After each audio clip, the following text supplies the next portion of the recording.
Welcome everybody to an extremely important day in League of Legends history. It is the final day of the regional qualifiers for the LCK region for the 2020 World Tournament. It's me, Valdez, with LS, aka T1 LS. How are you doing over there, man?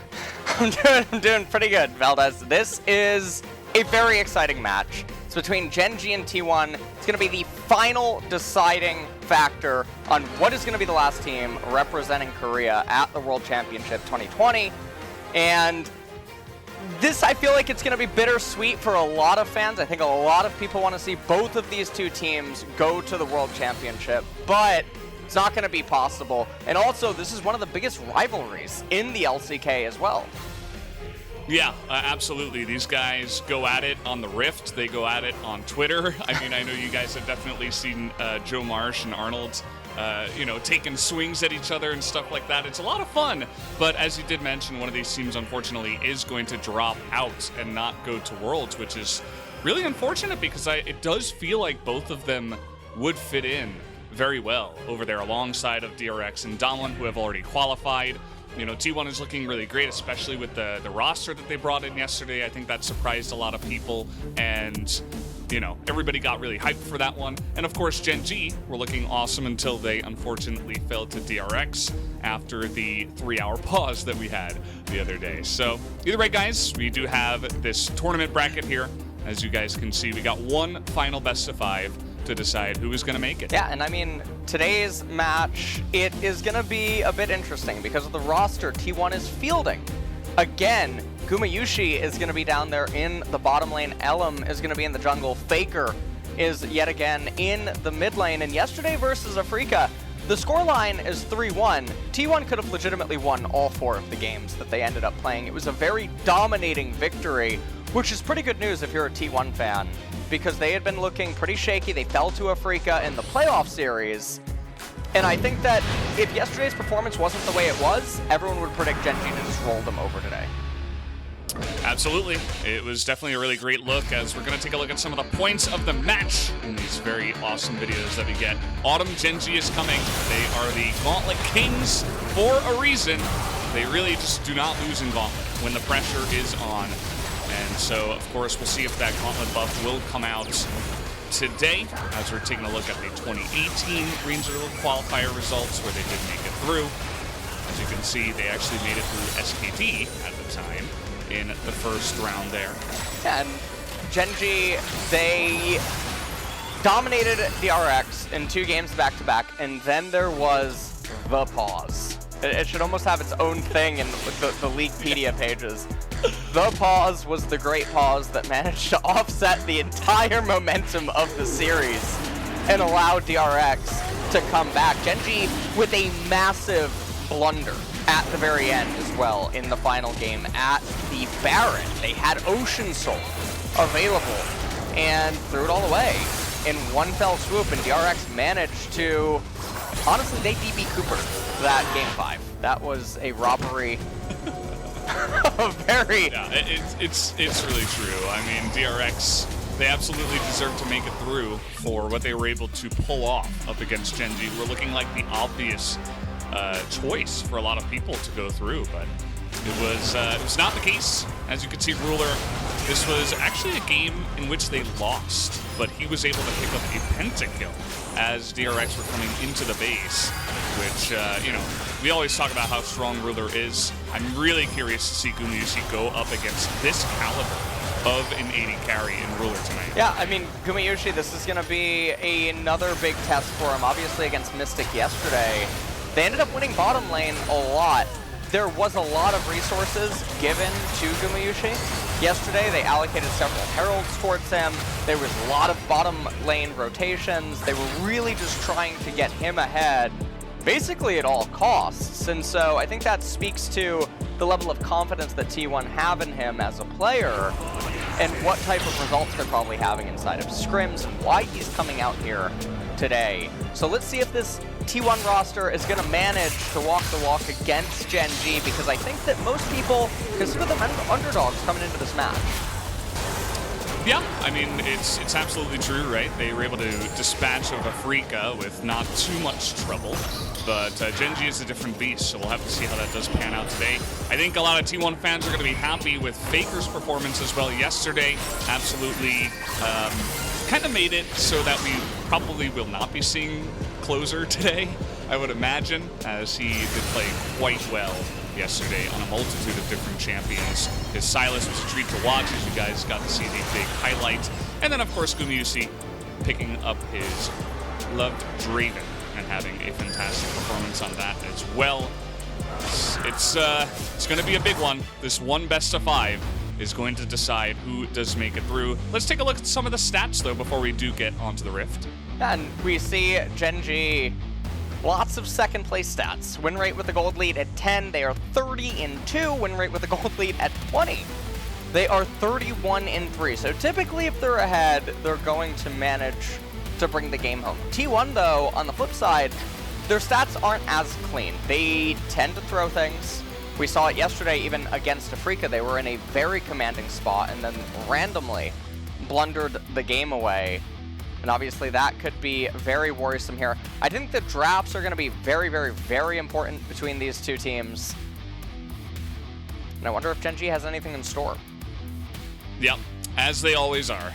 We'll get into the fun drafting in just a bit. And I thought yesterday, we've talked a lot about T1's drafting. I feel like Gen.G does a pretty good job overall, but I think that T1 also did a pretty decent job yesterday. I'm not sure how you felt about that overall. Well, I think T1, they definitely looked like a much cleaner team. They seemed better overall. I think Kana had fantastic performance. Gumayusi, I think, definitely living up to the hype in that series. And Faker having one of the best series that he's had in a very long time. Even in the defeat, he still managed to look quite good. And Ellum, I mean, he's doing everything that is pretty much needed of him. The one thing I'm worried about from yesterday, though, was effort. Effort was a bit off at several points inside of the games. But that was really the only identifiable weak link on the side of T1. Yeah, absolutely. I thought that Ellum played a very good, supportive role for his two really strong laners in Kana and Faker. And we'll see if he'll be able to do that as well, and how effort is going to show up. And can Faker and Gumayusi put on as good of a performance? I'm also, we talked about Gen.G a bit, but I think that's also at the end of the series up against DRX that this man right here, BDD, was, he wasn't playing as well. He was getting kind of smacked around by Chovy in the lane, especially. Yes. So up against Faker, I think he's really going to have to turn it up and have a better performance today. And so that was one of the most interesting things about the DRX Gen.G series, is that Chovy just really had BDD's number that day. Even though BDD has been able to go toe-to-toe with Chovy and Showmaker, who, those two are in a bit of a tier of their own in the mid lane right now, especially in LCK, but then the very next tier is BDD and Faker. So these two, I would expect a much more even match, but if BDD is still a little bit off, it could just go in T1's favor. Absolutely. I think they're going to have to shore up all their weak links, and even if people feel like they are the favorites to come in here and take this victory, I think anything can really happen. As you could see, it does look a little bit tense there in the room. I think everybody's kind of buckling down for this really high-pressure series. And you can see Ruler was stretching a bit there. T1 looking a little bit more relaxed, but you can see Kana's actually, smacking his face a little bit, maybe waking himself up here before the series, wants to get ready. He's got a big bottle of water there as well. Stay hydrated, as all of you in the chat should as well. One of the things I'll point out about this setup is they are weak to Nocturne. Okay, all of their desktops are set up in a way that they cannot just look at each other's screen, as they normally would be able to. Not that that's really going to matter all that much. Gen.G, on the flip side, we'll see what they're going to be able to do here today. Kana should be able to have an easier time against Rascal. Not that Rascal is a slouch by any means, but he did go up against Keen yesterday, and he looked very, very good. Yeah, for sure. I think Kana was another breath of fresh air for T1 fans. I mean, Obviously, we've been talking about how good Kana has been playing in the season, but he really stepped it up as well, up against a really strong laner in Keen. As we're getting into the pick ban here, you can see that no no 80 carries essentially so far, no Lucian either.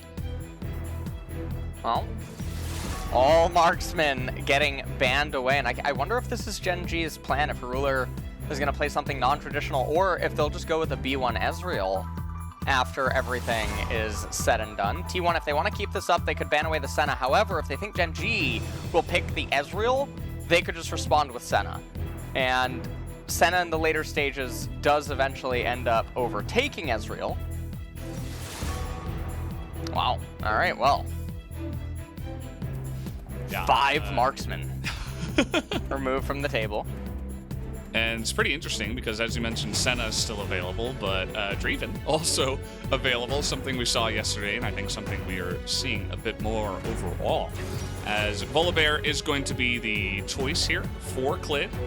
Looks like they're going to highlight that pick in the jungle to start us off. Yeah, and I imagine that Senna would come in here. Most likely. Now, the interesting thing is, does Ruler have a mage prepared like Ziggs or even Syndra down in bottom? Or we could see Varus or Jinx even end up coming out. But no, T1, they're going to continue on with the Renekton priority. And if you look at the context of yesterday's games, Kana didn't do a whole lot on Renekton in some of the games. But he's able to just basically be left on an island, pretty much, is what ends up happening. There was one game where he did have a very dominating performance, though, against Fly up in top. Now Set is insta-locked in. That's probably going to be for life. He's one of the few remaining support players on the Korean ladder that still plays Set. And okay, Zillion could be on the agenda if Azir would get locked in. Yeah. Obviously, BDD is very famous for his Azir, and he is going to be locking that in. He's really a game changer when it does come to those team fights, especially with his Azir. It's a very safe lane for him as well. Nope. And there you go. Echo is just going to be the straight-up response right away out of Faker. So that's going to be a treat for you guys out there. We get to see Faker on an assassin, essentially. A very aggressive response to the Azir. Now we're going to move into the second ban phase, and if T1 wants to, they can keep up the marksman bans and then just guarantee that they get the better edge. But they might be thinking that something is aloof right now. T1 actually going to ban away the Misfortune. Teddy is one of the Misfortune players. Teddy not here today. We have Guma Uzi in the bot lane instead. Nidalee, a very common pairing with Renekton, so that's going to be taken off the board. Looks like Gen.G don't want to ban out too many 80 carry options from here.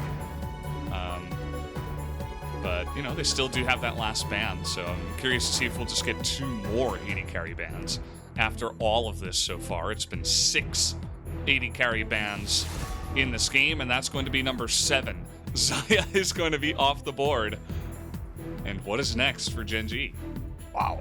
Okay, this is, I mean, I imagine at this point that Senna would, Senna has much more potency with the Nautilus as well as the Renekton and the Echo. The Aphelios is very unexpected because Azir is very good at controlling terrain against him. However, Aphelios is very good against Set and Volibear. But if Ezreal gets locked in, things can get very dicey for T1, and I feel like that's a very big fumble in the draft phase. Even Senna getting locked in is definitely problematic. Senna, historically, a champion that countered Aphelios. And now I love this out of Gen.G. The B4, B5, Senna and Graves coming in, terrain control, longer range than their opponents, very good champions at handling dive, and I mean, I don't know what to say, Valdez. Throwaway 1 is what it seems like the draft phase for game 1 has been. Oh, yeah. Does feel like that a little bit. Let's see what we're going to see in the jungle. Looks like Kindred is going to be the response to the Graves.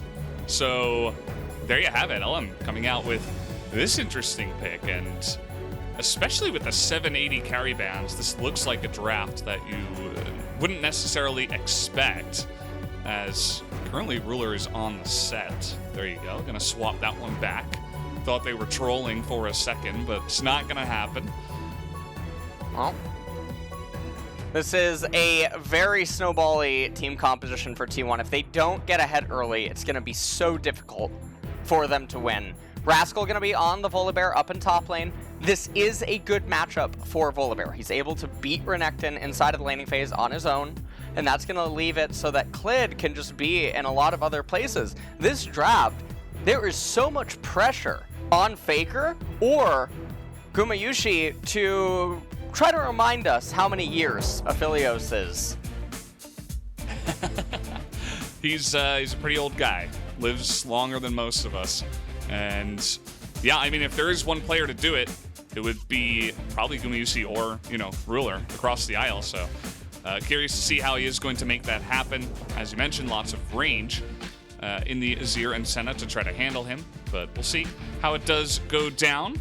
As out of this, I mean, it's really cool to see Faker just very confidently jump onto the Echo once again here. And we do get to see the Kindred coming out as well. So really enjoy the picks. But guys, let's get into the games. It's game number 1 of this best of 5 to, again, decide who is going to be the third team from Korea to make it to Worlds is going to happen right now. Well, everyone looks like they're just going to be spreading out here at the very start of this. Peacemaker set is going to be the chroma and skin for life. Not a whole lot should happen in the early stages of the game unless LM gets a little bit frisky. But no matter what, there's definitely some interesting stuff going on here. They R5'd Kindred. Even though Azir in some worlds can just shove you out of the Kindred ultimate, but then in addition to that, Set can superplex you out of the Kindred ultimate. So there's a bit of counterintuitive stuff going on here, and yeah, that ward is gonna just barely be able to survive. Hail of Blades, Echo. On both of them, Hail of Blades Azir. Yeah. And Hail of Blades Echo, so seems like we're hailing the blades, I guess. BDD has learned the lesson since facing Chovy with how he's going to elect to start. Now I'm just going to do a solo blue start here. Yeah, so no leash happening there. Efforts, no leash for both sides, actually. Yeah, so you see Life is going pretty aggressive to start us off. A lot of trading here in the mid lane as well. Looks like BDD got the very slight advantage on that one. Yeah. And down in bottom, I mean, T1 got the much better end of that initial trade. Clid now just gonna move in here, start his red camp, or Raptor camp, sorry. Just starting red. LM gonna take the red buff, and it looks like he's pathing up into top lane. He's dancing around right now. This is going to be the first pick for LM, first pick for Faker as well. Well, we got the root, and this is level 2 against level 1. Ruler just abusing this bottom lane with his range advantage, and here comes Life as well. Gonna get a huge trade down in the bottom side. You can see that effort not really able to do much, as it does feel like the better melee support in those little skirmishes does end up being set. So once again, Ruler just saying, hey, by the way, you left Senna open. And I'm going to show you why it's strong. But here comes LM. Thinking about going topside, but there is a ward, actually, that he failed to scan. So is going to waste a bit of time up here on the top side, as the ward will now go down, and that was actually spotted because it gets pinged. This is really strange because Rascal had a cheater recall. He could have just gone for it, and he didn't, and now he's going to die. Here we go. Yeah, the flash comes in, and Rascal's like, well, I I guess I'm dead. Here comes his jungler. Wait, Actually, they're turning it onto the Kindred as the flash away, and the damage is not there. Rascal will survive as BDD is going to turn that one entirely around and pick up the first blood. You okay? No, I don't think I am.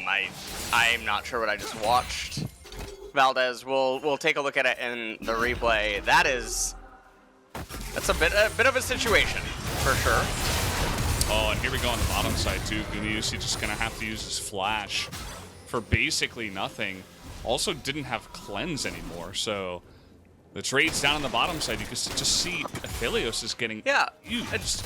I mean, this is why it's so awkward. You picked the Aphelios blind, and he's not a blind marksman. And so even though there were the conditions of Set and Volibear present, there was also the Azir and the fact that you're going in blind. So the opponents can just respond to him, face up, and I mean, this is why I mentioned it felt like this was just throw one over to Gen.G because the draft was so layered counterintuitively by T1. And you can see all the lanes are having a bit of a problem. Now, top should have died. We're going to take a look at this. So Rascal, he could have cheater recalled Kana, flashes in, gets the stun, and then just watch this. Hello?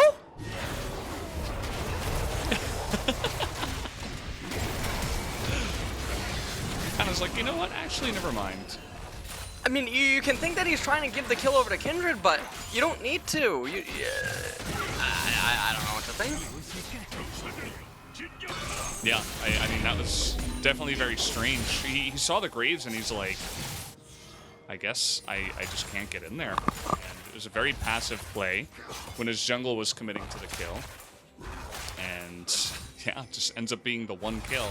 I suppose at the end of the day, if he really had the true foresight, he was saying, well, I don't want to give the 3 Gumayusi doesn't have flash. Good night. Pretty much dead. Oh! Actually, one last auto will come in from Ruler after the flash. And Effort, I bet you would, you know, at least want to have Ignite at this time. Maybe you could have reached for the kill onto Ruler, but it is not going to happen, as a straight-up kill will go down in the bottom side. And this game is very one-sided so far to the side of Gen.G. Yeah. This is really just looking like Gen.G are running away with game number 1. And we saw them do this to DRX even. In some of the games, they can just obviously run away with the victory very easily. And when you consider the way that the draft is as well, it's not like, well, T1 still has mid-game or T1 still has late game. That's not really on the agenda. Ruler and Life very intelligently pulling the wave, not CSing it immediately. They're trying to threaten a freeze if they would want to. Now, unfortunately, Graves is not in close proximity down in bottom. Otherwise, they can get a little bit more reckless and trade away HP values. Here goes BDD. It's going to be a trade of ultimates. The smite will come down. Clid reaching for the kill, but over the wall comes the Kindred.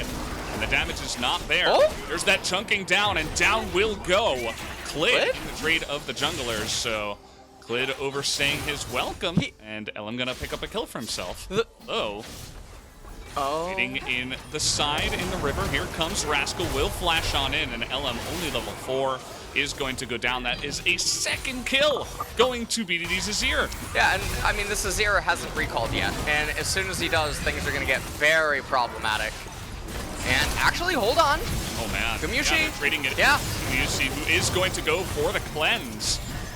And the Ignite will come down. Here comes Faker with actually a fantastically timed roam. He's going to get on in there. Effort will get that passive down, and they will assassinate Ruler, as that kill will go the way of Gumayusi. So Faker not able to pick up the kill, but a really nicely timed gank, and now they're going to get some plates. Yeah, that was a little bit surprising the way that Gumayusi played that. He played it very reserved. The Haymaker still should have been on about an 8 or 9 second cooldown from set. They're going to end up getting the turret plate, and that was a really good roam down by Faker. Pay attention to this. Oh, this is the different timing. They just go in, they get the kill.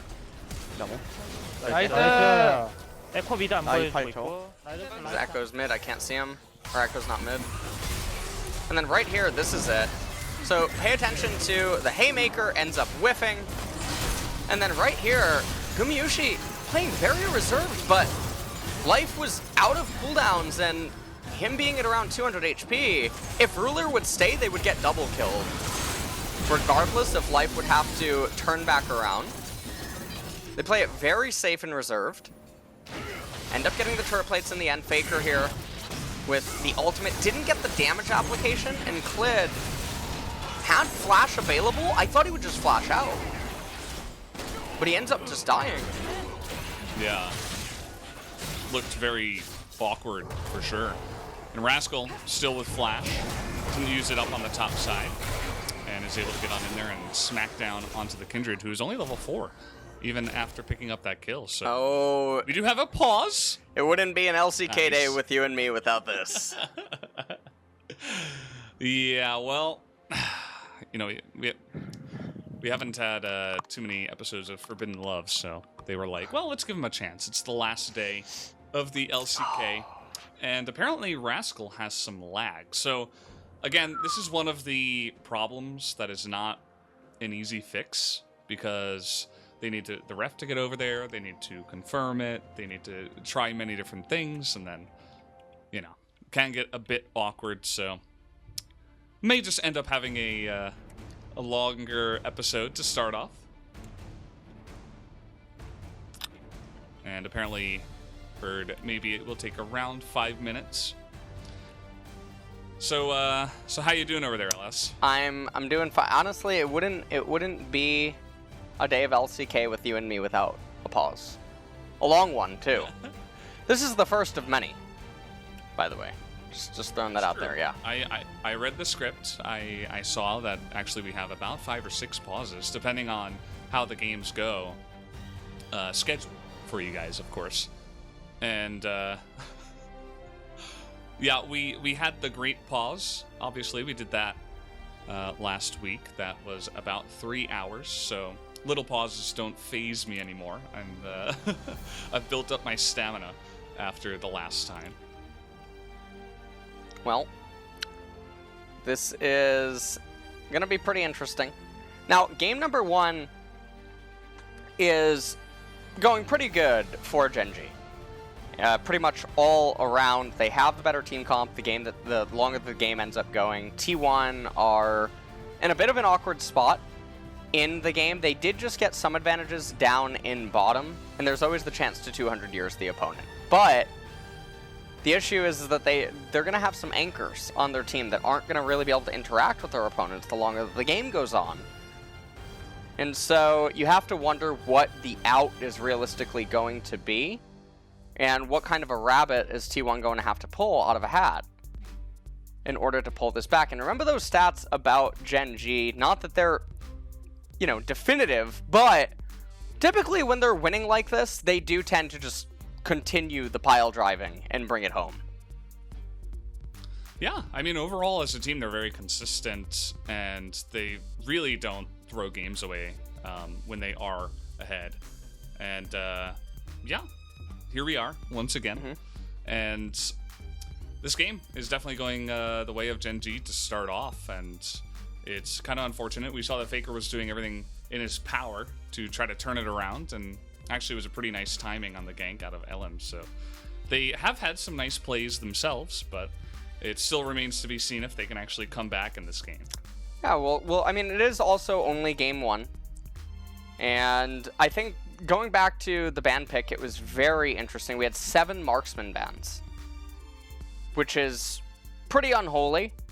And then the 2 marksmen I expected to see was Ezreal Senna. I thought T1 would actually take the Senna because they have... Ezreal was banned, actually. Was it? Oh, he's banned in the second phase. Yeah, you're right. So... No, it was the 3rd ban of the first phase on red side, actually. I wish I could say lost memory. Likely senile, actually, here. Likely senile. So, not a big deal. Yeah. Oh, man. But Senna, with Echo and Renekton helping enable them as they go in, would just have made so much more sense. Because you heal them as they go in, you don't necessarily have to follow up with them, you're still able to stay at a relatively safe distance. Whereas on the flip side of Philios, he now must go in. And so when you have other champions that must go in, like Echo and Renekton, it's a lot easier for the opponents to respond to you when the champions that must go in don't have as much buffer or help coming to them. This is why team compositions like Yuumi and Karma with Olaf is so helpful because you just get so much EHP through their shielding and healing and things of that nature. So I was very surprised by where these marksmen ended up, you know, finalizing themselves in the draft, but it was very, very interesting. I thought we would get a Jinx or something. Yeah, I mean, Jinx was an option. We saw Kog'Maw being hovered earlier on this week, and well, we haven't seen him yet, but will be interesting. Also, Draven was left available, but they decided not to go into that pick either. And yeah, so that's about what happened down on the bottom side. I'm curious to see if there's going to be as much focus on the bottom lane after this one, especially by Gen.G. If they see, well, he's just going to play Aphelios, then, well, we'll be happy with that. As, yeah, still waiting on the fix, guys. Sorry about the pause. This is one of 6 pauses that we're going to have, of course. And, yeah, just hanging out here. Yeah. Everything's exquisite. Honestly, it's feeling good. Indeed. What did you have for breakfast today? I haven't ate actually. I had a coffee. Oh, really? Yeah. Coffee. I had a coffee. Oh man. I'm on an empty stomach. I can't drink coffee on an empty stomach. Well, I don't know. It just it really gets to me if I do that. But I had some pho. What? It was very good. What? Yeah. Some pho. You know, like Vietnamese noodles? Pho? You ever had it? Yeah, pho. I thought it was pronounced pho. Is it pho? I'm not sure. I really don't know. Okay. It was good. It was good. I enjoyed it. And, yeah. Okay. It was pretty good. All right, I'm probably going to eat after. What are you planning on eating later today? You gonna have another coffee? Is there anything else you got for the There's limited options here in the Death Realm. That's true. I will let you know about that. You know, I will. I'm not sure what story. Yeah, likely story. There's very limited things that I can get, you know, delivered here. Yeah. So, also it's pouring up here in Incheon. So okay. Yeah, how is it in Seoul? It's fine here. I mean, it's a little bit gray and cloudy, but other than that, it's pretty fine. All right. Just, you know, still struggle because we can't really go outside too much with yeah, all of the COVID, of course. A lot of places around here have now closed in the last 2 days, but I thought everything was getting better because the cases have dropped dramatically. But I was telling Atlas in one of the casts that basically it's now at a point where you have to have a QR code to go into shops, and then you also have to sign in, and then you have to record your name, phone number, and something, and there's a camera that records you too. It's definitely interesting. It's yeah. Take your temperature. Yeah. It's a process. Yeah. It takes like a good 3 minutes to go anywhere. Yeah. Yeah. And you know what's actually happened because of that is delivery food has been selling a lot more. There's actually like everybody's just, you know, buying delivery food, as I did today, actually, which makes sense. In Korea, you can get pretty much anything delivered as well. Yes. They have great services where, you know, even if you want something from a convenience store, you can pay someone to, you know, just hop on a motorcycle, go over and bring you a bottle of water if that's what you wanted. So definitely pretty fun, very convenient living in Korea. And we're still just hanging out, guys. Still waiting on the lag situation. I'm just watching the Korean commentators. Looks like they're still talking about the game, which is a bit unfortunate. Not too much else to say about the game. Yeah, the game is in a pretty weird state right now. It's still very early on. Obviously, chaos can still unfold, and T1 could manage to get back into a pretty good state, but besides that, not much else about the game to talk about. I will say, though, that these two teams are... The reason that the match is as intense as it is for the final seed is that a lot of people perceive these two teams to be the second strongest seed that would actually be going from Korea.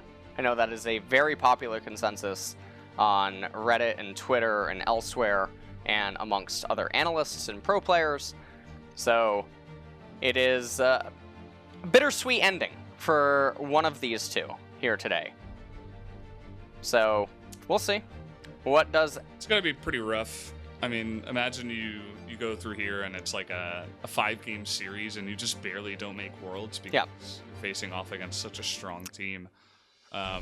If Gen.G had just made it through, then we probably would be watching T1 versus DRX at this moment in time, which also would have been interesting. But I think that T1 might have had a better chance against them. They could shut down Chovy, which... I think overall Faker can do a decent job of that. I feel like T1 versus DRX matches up a lot better because DRX is so willing to sin, and then DRX and T1, when it comes to drafting, they're both all over the place. It's honestly just roll the die. But Gen.G tend to always gravitate towards the more stable, solid kinds of drafts that have very interesting either chemistry or very tailored breakpoints throughout the game that really doesn't often have a reliance on getting ahead. And so when T1 goes up against Gen.G, you get a little bit nervous because you start sweating and scratching your neck. You're like, what draft is it going to be this time? And sometimes you end up with a draft like this one in Game 1 where we're mostly watching until 10-15 minutes, because if Echo, Renekton, Aphelios, Kindred don't get ahead, it's going to be a nightmare. It doesn't mean that they're out of it. It doesn't mean they can't win. It's just going to mean that it's extremely unlikely that they're going to win the longer that this game goes up against Gen.G draft. And this is just something that can happen because of the way that T1 historically, throughout the entire year, has tended to draft. Yeah, I could definitely see them getting in a bit of trouble in this series up against Gen.G, because as I mentioned before, I do think that Gen.G has some pretty good drafting overall. They have comfort picks that are very meta, right? Like we see BDD play Azir a lot of the time. Rascal loves his Renekton. Clid can play pretty much anything, and having that solid of a bottom lane is also very helpful. Yes. In terms of champion pools and basically playing whatever you want to play. So I feel like that helps them a lot, basically. And I think maybe we're getting the word. I was watching Caster Jun, who's doing this cast, seeing if he's getting any word about when this lag pause is going to happen. I know it's rough when you're playing on 12 ping instead of 9. Definitely not a fun time. Excellent. We're getting the word actually that we're zooming soon. So maybe Forbidden Love is going to end here in just This is going to be one of the last episodes of Forbidden Love. Yeah. This is the last day of LCK. This might be the last time you guys see us. Yeah. I know Atlas was, his last day was yesterday. Shout out to him. Had a fantastic year, as always. And looks like we're back in the game, guys. So we actually do have League of Legends stuff to talk about. And let's get it going. Well, about a 1.3k gold lead right now. Azir with a monstrous recall. Sork Pen Boots and Lost Chapter is going to be picked up here. Yeah, and the fact that he's so far ahead means that he can easily just scoot over to the Rift Herald that's going to be taken here right after 8 minutes, so not wasting any time with that. I would imagine that T1 have a pretty good idea that this is going on, but they're not going to do the thing where they rotate their whole team over or anything like that, so it's pretty nice for them. Faker just kind of on pushing duty. We'll see if he goes for any other big roams. Had a big one to start off this game. And, ooh. Little hook onto Ruler. Well, We're going to get a nice amount of poke down. As the Q landed, but Gumusi doesn't actually follow up on that one. Well, I think at this point, Gen.G, all they have to do is just play everything very safe and stable. Mostly because Graves already has that Rift Herald picked up. He's clearing down to the bottom side. No dragons have been taken yet. And ideally, you want to use the Rift Herald in mid lane. Not on any of the side lanes. It opens up and accelerates the game a little bit too quick. And Gen.G, they want everything to be very safe, very stable. Want the game to go as long as possible, but mid lane is generally the lane that you want to crack down first. Yeah, for sure, as the Cloud Drake is going to be taken here. Infernal is next. And still just 1,000 gold lead here for Gen.G in this game. You saw that T1 actually committed 4 people to go over there and take that down really quickly. So, not wasting any time with that one. And I'm very curious about LM's current state. I know he missed his first mark because of the double scuttle from the Graves after the shenanigans up in the top lane. But maybe got the one on the kill. And that's about it. We'll have to check in with this one. Well, 1,000 gold lead right now for Gen.G. You can see Clid down here didn't actually do his golem camp, and now with Echo seeing that there's no Raptors, they should actually be able to deduce that Clid's down here. And I say that because you know when he took the Rift Herald, you see how Volibear is playing the lane, you know that it's not natural for that Raptor camp to still be up and not getting taken. Nothing else makes any sense. Yeah, and overall it was a pretty good read. There's the Rift Herald going to crash into the bottom turret. And it's only going to get a couple of plates, so a nice little chunk down in the bottom side. But especially with Skirmishes on that Aphelios has some pretty good wave clear, so I would imagine it'll be a while before that one does go down. LM waiting in the wings here, but flash available for BDD. And so they're not going to go for any play. And meanwhile, up in top lane, Kana and Rascal, they're still just going at it. Kana is ahead a little bit in the XP department. Not by a whole bunch, but it looks like Rascal... Ooh. He's getting in there. Yeah. And he's got his ultimate available. He will absolutely go for this play. Kana getting pretty low, and he's going to be smacked. Oh! One last auto would have... Oh! Oh, it's trying to be sniped, and Ruler nearly gets him there. Really great try. He was just on the edge of the Dawning Shadows, but there you go. Kana is going to get away, but a nice little trade up on the top side either way for Rascal. Will keep his flash at the end of the day. And what a close call for Kana. And Rascal is going to be able to retain his flash advantage, though. That should be a pretty easy thing now for setting up lethals onto the Renekton, who didn't elect to go Ninja Tabi. But on the flip side, you can notice that Rascal did. And so a little bit of dual potency against not only the Renekton, but also the Kindred. And so now with Graves on the left-hand side, I wouldn't be surprised if Rascal just threatened to... No, we're not going to freeze this with our jungler? No? All right. No. All right. He just blew his flash, but I mean, why would you want to take him down? So the reason that it would be so good to freeze there is because Graves is in such close proximity and the enemy doesn't have Dominus, nor does he have flash. So if you just drop the passive on Volibear and freeze the wave, Renekton can't walk up. And if he can't walk up, worst case scenario for you is you zone him out of 6 minions, which is almost an assist. And it is a very big difference in gold in EXP. Best case scenario, he tries to walk up, you pull your jungler over, and he just dies. So it's a pretty forced situation. No matter what, that those are always going to be the only 2 options that can really play out. And either one you're happy with. But instead, we're just going to play ping pong in top lane, and it's a really big lost opportunity by Gen.G. Yep, absolutely.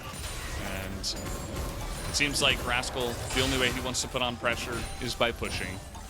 Actually being pushed in a little bit right now, but Graves is not up there at this moment in time, so kind of unfortunate there, especially with no vision in there. As okay, in goes Faker, just going to trade ultimates. You'll see this very often. It's really hard for either of them to kill each other. As another trade up in the top side, but we're not going all in this time around. Kind of just fine, but Rascal, very aggressive positioning in the lane. Just going blow for blow. War the monsters up there, or king of the monsters, however you want to phrase it. It's kind of like Godzilla versus King Kong, in a way, even though it's not a gorilla. Much, yeah. Wait, is there not a gorilla LoL champion? No, I mean, there's only Wukong, but it's not a gorilla. It's not a gorilla. There needs to be a gorilla. Yeah, I mean, Wukong's dad. Then we can have actually Godzilla versus King Kong. For right now, though, I mean, Volibear is pretty much the closest thing you're going to get. Yeah. As in goes Faker. You can see he's taking really aggressive trades now. Has that Proto Belt completed. As Clid, once again, is down on the bottom side, which is going to help to push this one in. As the Infernal Drake is available, they really want to get priority around that objective. So, trying to push in and get as much positioning as possible. Yeah, and you can see T1, they should not just give up this Infernal for free. Kana has level 11. Yeah. Rascal didn't get it yet, but Senna ultimate. The Dawning Shadows is going to come on in, and Rascal is going to flash in for that play. Needs to land this auto this time around. Oh, no! Have his flash, but trying to get the Storm Strike, and he's going to dodge it. Oh. Kana with the fancy feet today, and he will survive at the end of the day. Decides to back away.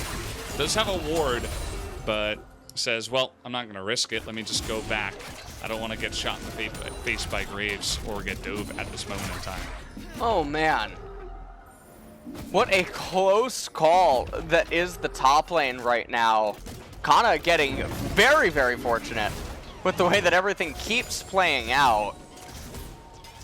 And Trinity Force almost going to be completed up there on the Volibear. Meanwhile, down here in bot lane, Clid seems very indecisive, and he's constantly skipping his Raptors and his Golem camps. Faker? Faker is going in onto 4 members here. He's going to get stunned down and deleted. LM going to be...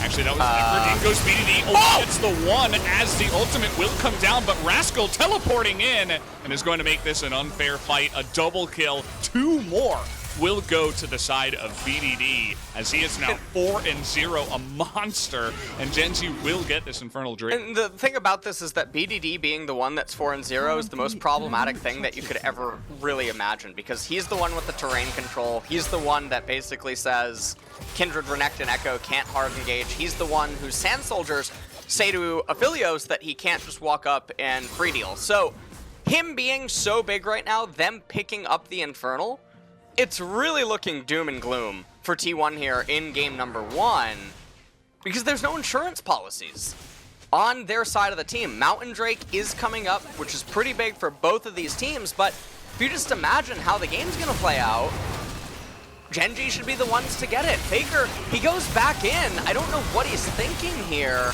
He just ends up getting caught out and ends up dying. Gumayushi jumps into the backline, not quite able, though, to get a life. Only able to get one of the kills, and ends up being a disaster for T1. Yeah, and that was really all just started by Faker hitting that control ward and deciding, and being a little bit stubborn, that he's not going to leave until he takes that one down. He got the ward, but he also got killed, so definitely not a good trade. Also baited his teammates into that fight.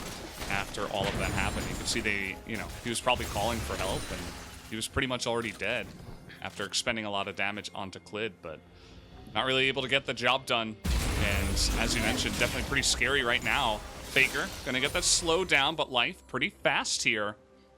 Trying to get in range, but Proto Belt will be used at the last moment to just make sure that he does not go down. And meanwhile, up in top lane, it's still a bit of an island. Trinity Force not yet complete for Rascal. They're just going to be going blow for blow, but it's almost a 4,000 gold deficit with Gen.G having the much more valuable dragon. And everything is probably going to be pretty calm for the next couple of minutes. Yeah, just kind of chilling out like we were before. Not really too many plays to be made at this moment in time. They can go for Shirley here. And the mid turret has actually taken a little bit of damage, as you can see. So maybe they'll actually try to extend into taking down that very important tier 1 mid turret.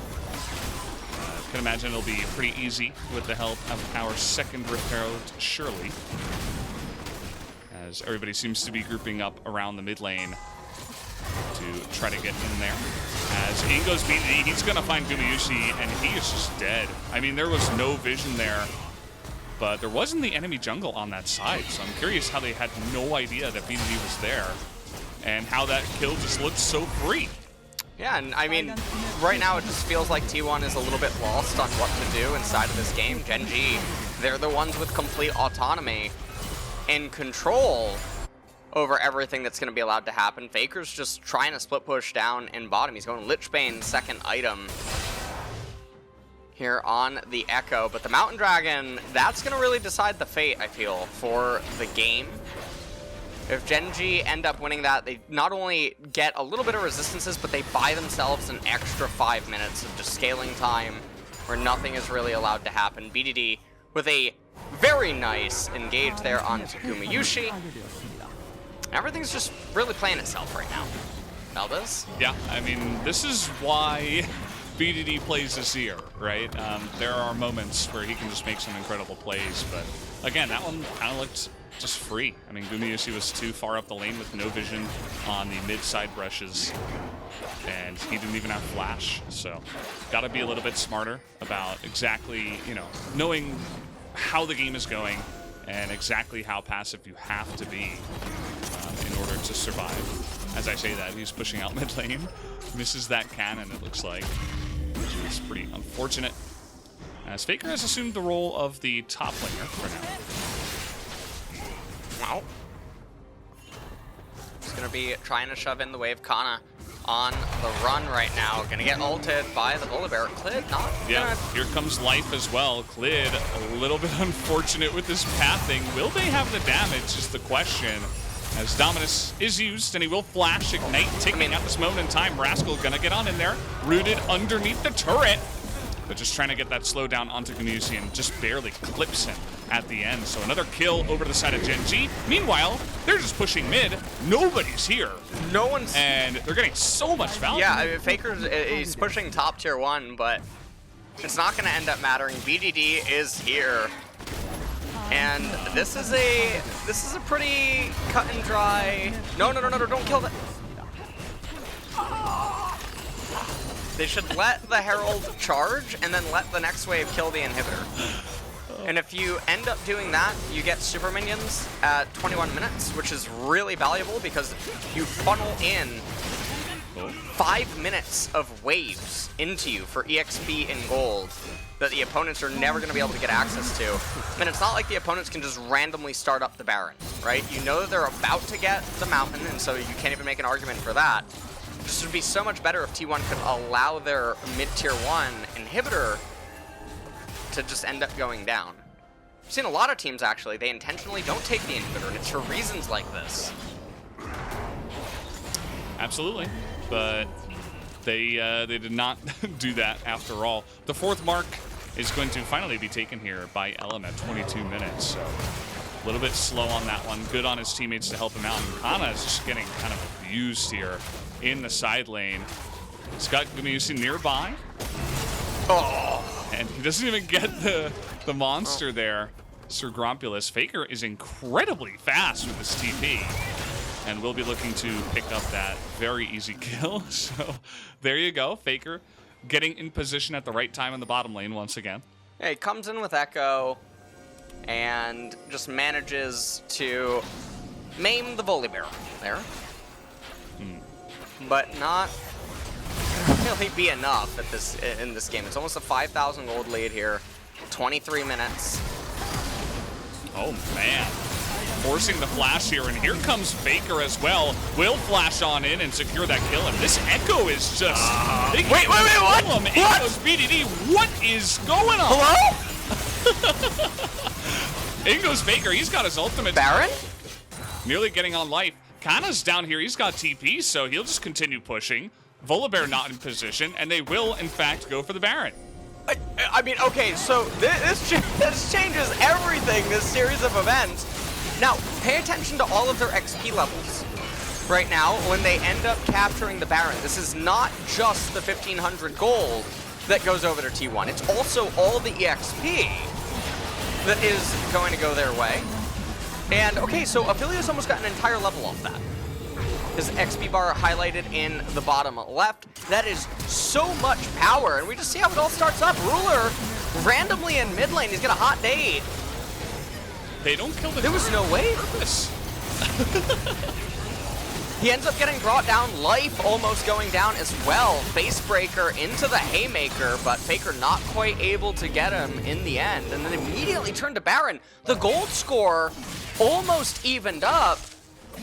And now the levels as well are pretty much even across the board. However, Gumayusi ahead in EXP. Effort is ahead in EXP. Faker's about to ding 16. BDD just dinged 15.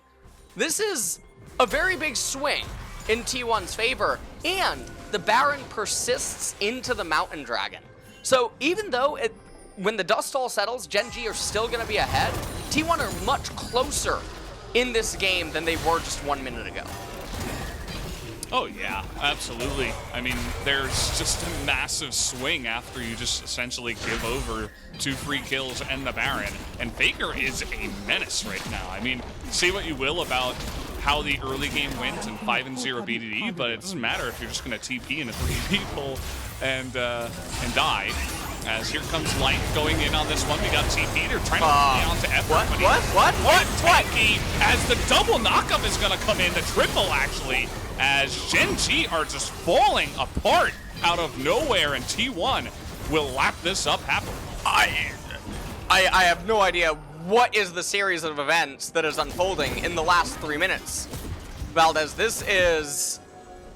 I don't know. It's like a sandcastle getting hit by a wave. It's what's happening. Ruler, I think he's gonna. No, well, he's Yumu's. Yeah, okay. He has the movement speed from Senna. Man, this is. If you're a Gen.G fan, this is not what you wanted to have happen. This is not what you wanted to see. And all of those parts of T1's comp that were looking pretty weak after the early game are now just bolstered so much. It's an entirely different game after the last, 2-3 minutes. And you can't really afford to make mistakes like that in this important of a best of 5. You look at the manner in which they're being caught out. Sometimes they're handshaking it like this one. I don't know what they're thinking. Even if they get onto them, there's Lamb's Respite there. But also, it's a Stone Plate Nautilus. You're never going to be able to kill him here. I don't know what they're thinking. Yeah, and they're focusing him because everybody else got over the wall.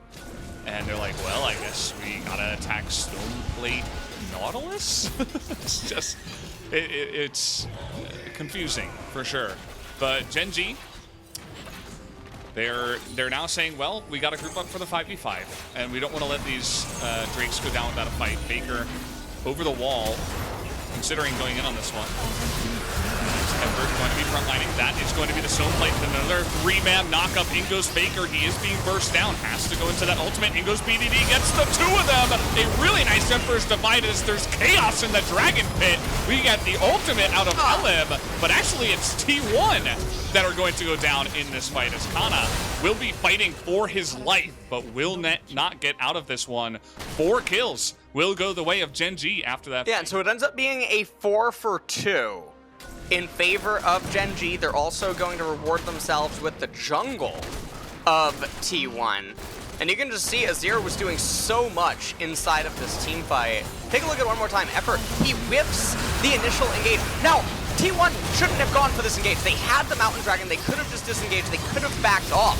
Effort loses all of his HP. Shurima Shuffle onto the Renekton. He flashes back in to the fight. Lamb's Respite comes out as well. Faker doesn't have anything he can do because he can't execute anyone because of the Kindred ultimate. A little bit of counterintuitive there, but not the end of the world. Gen.G, they end up standing victorious. Clid has also now caught up in levels. Rascal back to being even. Gumayusi still ahead in the XP department, but Effort and Life now back to being even as well. And this game is, it's a roller coaster. Yeah, and KT isn't even playing, so it's been back and forth, and this is what you do like to see out of this kind of a rivalry. Unfortunately, I feel like it's kind of been back and forth because of mostly throws, although I do like BDD's play in that last one. The Lamb's Respite, a little bit confusing, as LM coming in here, starting once again ahead of Cuz, and playing, a very difficult champion. You need to have amazing timing and positioning to play Kindred. It's, it's very intuitive. You have to have a lot of experience on that champion. And unfortunately, in that sense, he saved some of the members of Gen.G in the Dragon Pit and allowed them to come back as Effort steps up and dies. Not much else to say about that one. The slow is going to go down onto Elm. At the same time, he's going to have to flash away. Faker waiting in the wings. You can see that insane range out of Ruler, just tapping on the back. And now Gen.G are going to take control of this one and look to push into mid lane. Well, they're going to raise the mid tier 1 turret, and honestly, this isn't something that I tend to like that much. Mid super minions versus just the cannon minions that you have, generally they end up working against you in more cases than not. Typically, if you win a game-deciding fight, you're able to end it without a super. You just need a cannon minion, if it's going to be strong enough. Mountain Dragon is up in 2 minutes. Faker, well. Yeah, he's in a really awkward spot now. Good flash, at least, to get out of that one. As some trading down here on the other side. Oh, man, that is going to whiff, but he does get a double root. Doesn't really amount to all that much, as Faker, they're pinging where he is exactly. But can they stop it? They can actually stop the back. That is huge. He doesn't have his ultimate or his flash. They should easily be able to get Faker here. Faker only has one choice, and that's try to fight. They can't do much, as now Gen.G with the Baron available could consider going for this objective. Well, it looks like they should turn onto the Baron. Lamb's Respite is there, but now Clid's the one with the higher level. Also the Execute. I would imagine Clid would have a lot easier of a time trying to go for the burst than Ellum would. So we'll see what ends up happening. It looks like T1's actually just going to give it up. They're not even going to contest. QUALIFIER, can he do much? No, the smite will come in. And that is going to be a nice little Baron over the side of Gen.G.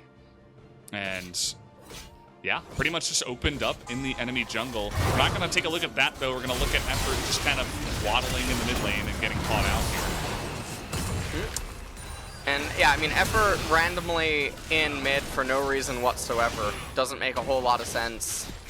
Gen.G, they know where Faker is. Managed to get onto him. He's not able to get the recall off. They turn on to Baron shortly thereafter. They pick that one up. Now the Baron, it's gonna convert. It will persist on. Okay, well. Oh man. Oh, that's just insult to injury at this point. It did come at the cost of Graves' ultimate, but super low cooldown. yeah, it's almost up. Through. It's almost gotta back be up. ready. Yeah. Yeah, and Mountain Drake will just be handed over to Gen.G with the Baron buff that they still have for 2 minutes. So some extra stats bolstering what they already have. Obviously, a lot of tanky items for 3 of them. You can see the Polar Bear Graves and set, of course, rebuilding that. And here comes the push with the Baron down on the bottom side. And Faker immediately is just going to basically die. He gets sniped out by Ruler. See you later. And has 0 effect on the fight as they will continue pushing. Well, I think this is going to be the end of the game, Valdez. I cannot imagine T1 managing to survive this final push. There's so much damage. Oh. Yeah. In goes Rascal. He says, have a good night. You're not going to be able to do much. And VDD is just chunking through everybody on their side. Lancer Spike comes in. Dubiusi trying to put on the 200 years, but gets slapped in the face by Life, who will put him down.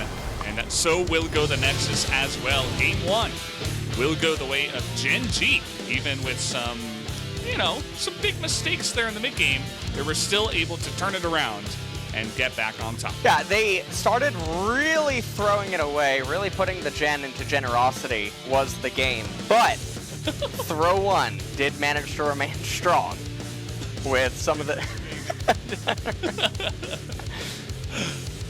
In the end, that was a bit of a mess, actually, of a mid and late game transition between the two teams. This is the thing that everyone can be afraid of when watching T1 series, is when they get drafts like this. Because you have to feel really bad for the players, because it feels like they're doomed from the start. Not only are their lane matchups actually bad, they don't win mid game, they don't win late game. There's not a lot of synergy with their champions. There's no way to really set up any sort of ganks, or if there is, it's going to be very, very tall task. And nothing makes any sense. This is the thing I was talking about in yesterday's cast. Roll the die sometimes, and you get a 1. So Gen.G Drafting as expected, playing the early into mid-game about as expected, really bewildering. Series of throws by them, almost costing them the game, but they managed to stabilize and carry through. That was definitely confusing. I think maybe the pressure was getting to them a little bit, and it was just a couple of mistakes where they got caught out in really awkward spots. Like, you'll probably see in these highlights where Ruler's just kind of standing there underneath the mid lane turret thinking he can survive, and then BDD just joins in and everything else. Starts off pretty strange here as well. Kind of like, yes, no, no, I'm not going to get in there. Let me just let my jungler die, and a nice little teleport play from the side of Gen.G as well. I'm wondering if what Connor was thinking there is that if Volibear gets the shield and then flashes and Graves flashes and gets the ricochet off the wall, if they would both be in danger. It's the only thing I could have been thinking about there, but nonetheless, really, really, really hard game for T1 to play.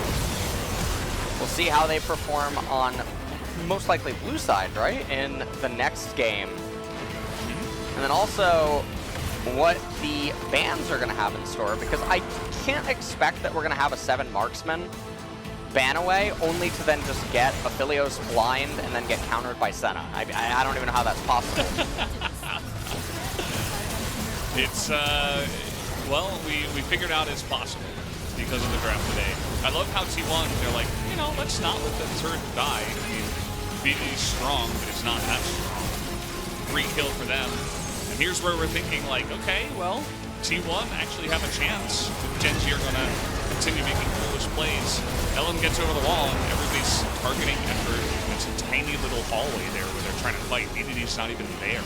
So, definitely another confusing fight. But Gen.G quickly did turn it back around. Yeah. And this was another one of those fights by T1 that didn't really make any sense. They had the Mountain Dragons. They were effectively out of everything. And Gumayusi, I mean, there's nothing he can really do inside of this game. It's very hard for him to position in a way that he can fight. Senna's outranging him. Graves smoke screen's actually insane against him. And then Azir Sand Soldiers makes it so difficult to fight. What is Effort doing here? I have no idea. I don't have an answer to that question, unfortunately. And this is, you know, again, it's part of the draft. You know, Faker, it's a pretty good matchup up against Azir, but it's not going to be able to do much from behind and being outranged by a billion, basically. As you can see, the damage difference was pretty large in the mid lane. BDD getting extremely fed early on in this game.